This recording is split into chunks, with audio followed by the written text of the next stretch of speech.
Popular with bush pilots. Well, the Piper Super Cub has been quite popular here in Alaska for many years. It's 1940s technology. It's a lightweight aircraft. It weighs about 1,100 pounds as you see it on the water. I can carry about 650 pounds of cargo, and I have a range of fuel of about 6 hours at 80 to 90 miles an hour. So I've been flying airplanes since I was a teenager. Also had sled dogs back then. Back in 1980, I ran the Ididarod race, and then in 91, I moved to Fairbanks where I became an aircraft mechanic, and now I keep seeing aircraft in the air when I'm not flying them. When it comes to cost, what are you looking at, say, a price for a gallon of fuel for the aircraft and the value of the aircraft today? Fuel is about $4.25 a gallon, and then their aircraft value is probably about $95,000, just depending on what's equipped with it. They range anywhere from as low as $70,000 to as high as $140,000, $150,000. I know you're going to wait for Discovery 3, and we're going to head on down River, Steve. We'll be sure.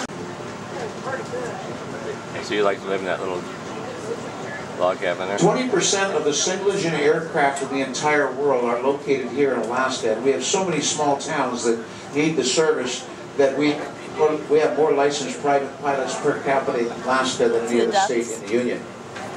Matter of fact, we just celebrated our 102nd anniversary of Gold Discovery and the incorporation of the community last month.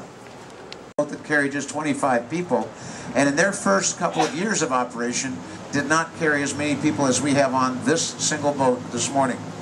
They have 3 sons who are riverboat captains. They own the company their parents started, and they have 11 grandchildren.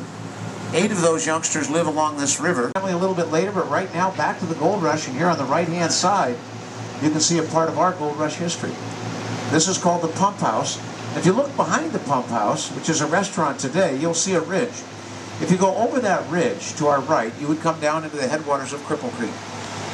Cripple Creek is an enormous field. There's a lot of gold over in Cripple Creek. The problem was the miners could not get enough water over there to work the ground. And so it took 7 years to build the pump house, bring in 10 enormous centrifugal pumps, deliver the water over the ridge, and then float the dredges and thaw the ground and start bringing out gold. In the first season of mining, Cripple Creek produced enough money to give all the investors their money back. And by the time Cripple Creek was done, it had produced $100 million in gold back when gold was $18 to $35 an ounce. Ounces of gold, and that mine was profitable when gold was as little as $185 an ounce. Now, what's as good as gold in this part of the world are our young people, and we have a terrific crew here on board to serve you, and I want to introduce you to some of them here. 100 years for a white spruce tree to reach 2 feet in diameter. Now, you might want to have your cameras on this house on the... Like any small town, when important people come, we remember that for years. For instance, right-hand side, tan house. First occupants, First Lady Nancy and President Ron. Under construction for a couple of months now. Notice how this new home is built up on a gravel pad, up away from the riverbank and away from high water. We're going to talk more about high water and flood control a little further downriver.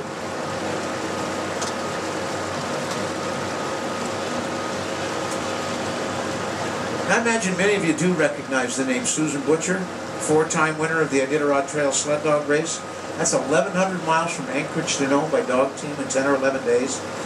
Well, here on the right-hand side is where Susan Butcher... For the right-hand side, the lighting is nice at this time in the morning for another beautiful handcrafted log home, and this one was built by the owner. He got a permit to harvest the logs himself, skidded them into this site, hand-peeled them with a draw knife, just like the pioneers did all the work by hand. The logs were over 60 feet long and 20 inches in diameter at the base when he started. And that house took 5 years to build. He lived in the garage next door, in fact, while he was working on the house. Back out to supply the boats, and they would do maybe 10 of those trips in 120 days, and that is all the season they had, just like we do today. About 4 months is the only. You get a swimming pool where you plan to have something like a recreation room. 1950, no power steering, out on big heavy water like the Yukon or the Tanana. It can be quite a project to steer these boats, but that particular wheel is connected to the 5 runners at the back of the boat by hundreds of feet of cable that run all the way through chases and pulleys and right now, and they're at a pretty fun stage. They're getting pretty feisty. Their personalities are definitely coming out.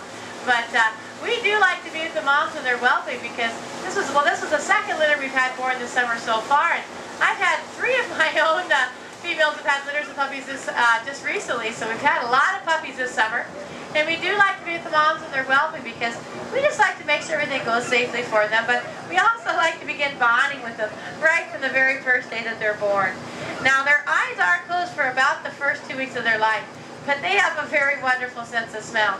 Beyond that little log enclosure that they were incapable of escaping earlier, and that they become very curious. Susan Butcher would say curiosity is one of their key assets, especially as they get out on the trail. Now, how's that? They learn from their example, but anytime they run across an obstacle that's too much for them, we're always there to encourage them, give them a little extra hand or boost if they need some help. But then most importantly, once they do make it, we're there to praise them on the other side. And they start learning that we'll be there for them at every stage in their life, and that's so important because once they do start running and racing in harness, they learn that we're never going to ask them to go any farther or faster than what they're capable of. Stretch their legs a little bit, and what we're going to do is first off in the lead, we've got Balasa and Safira. Now Balasa is an older female, definitely, she knows all of her commands and has done some racing. Now next to her, Safira here is a younger dog. She doesn't know her command tip by putting her next to an older dog like Balasa. That's how she can start to learn. So it kind of makes my job easy. I just give the command, and Balasa ends up doing most of the teaching here. Now, I don't have any reins or lines to guide these dogs with. It's only verbal commands. So G is right, Pa is left. And I just have to rely on these guys' good relationships so that they're always listening to that verbal command. The next position is the swing dog. The swing dogs are going to help my leaders keep the team strung out as we're going down the trail. But they're also very good leaders themselves. So say if I want to give Balasa or Safira a break, I can just switch or rotate everybody around. You can never have too many lead dogs. We try to give everybody a 10-type position. Now the next several spots here in the team are called team dogs. Now they're going to supply most of the power, but if I want to add more power, I can just lengthen out my gate line to accommodate the extra dog. So say if I had a 20-dog team, that's put my leaders almost 100 feet out in front of my sled. So you can see why I rely on those leaders so much. Now the very last position here in the team is called the wheel dogs. Because some of the strong dogs in the team, they also have a very agile too to help pull the sled around trees and corners and things like that. Now, in the summer and fall, we don't have any snow, we can't use this 4-wheel cart here. And this particular one we've actually moved the engine out of, so the only way I have of controlling them is just with the brakes, which would definitely make for a pretty exciting ride. But since we're all hooked up, I better hurry up and take off. I'll try to give you a report on the other side. All right. Listen how quiet they get. No engine in that four-wheeler. As she mentioned, they are out and around that bend, 100% dog power. Now, they take a hog command, come around the bend just beautifully right there, and from Susan Butcher's Trailbreaker Kennels, how about that for the 2001 Rookie of the Year from the Ididarod Trail, Jesse Royer. And for the dogs as well, doing a nice job out there. Jesse, now compare that speed. You were doing like 18, 20 miles an hour to what you do on the Ididarod. Well, it's awfully fun to go those faster speeds on a short distance like today. But when we get on the Ididarod, we're not quite so concerned about speed as we are endurance. So our Ididarod teams are typically traveling about 10 to 12 miles an hour. And if we get on a really slow, stormy trail, we might be down to 7 or 8 miles an hour. Oh. Well, it looks like they like the water as much as they like the snow sometimes. But Susan Butcher said, well, that's natural. This is a cooler environment for these wintertime athletes. Explain that a little bit more. The water is extremely important because these dogs do like the colder weather a lot better. So when it heats up in the summertime, it can get much too warm for one of these sled dogs, especially if we're pulling that four-wheel cart. So we do have to find other ways to exercise them. And one of our favorite activities on a hot afternoon is we'll take about 10 to 20 dogs at a time. Some friends of ours, and we'll tell you a little bit about each one of them. There are 5 here. The one second from the left, you notice there's a big bull with the nice antlers and no velvet. He shed that velvet last week. The other animals still have velvet on the antlers. That is a layer of skin and tissue that protects blood vessels that carry nutrients into the antlers as they mature.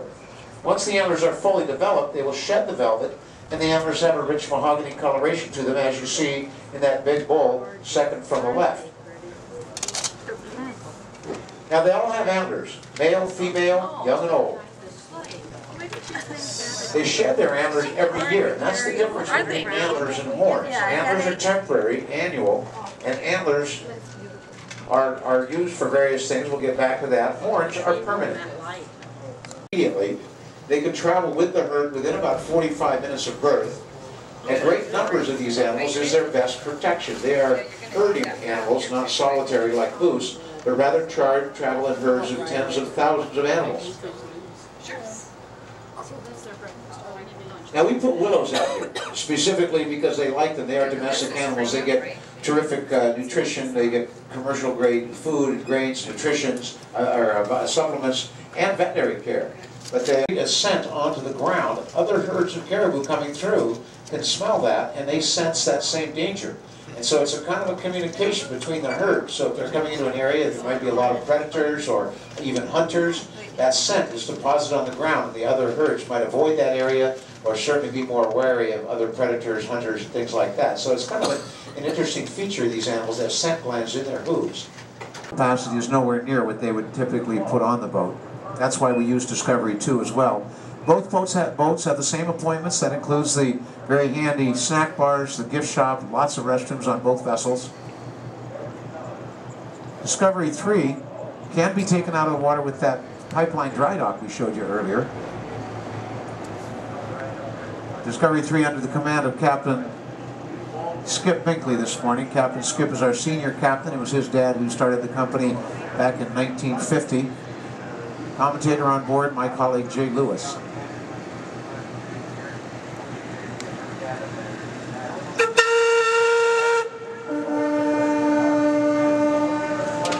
And good morning, Discovery 3. I say, have you got any Grey Poupon? You know, this was really like the early days. I mean, the boats would pass like this. They yell news across, you know, how are things at the mines? How's the fur trapping going? What's the news from the city? And this is really a historic shot you're getting here. Look at the paddle wheel working there, and that is the Sled. Now, folks, we are back to the left-hand side here. We're going to stop and have a little conversation on shore with our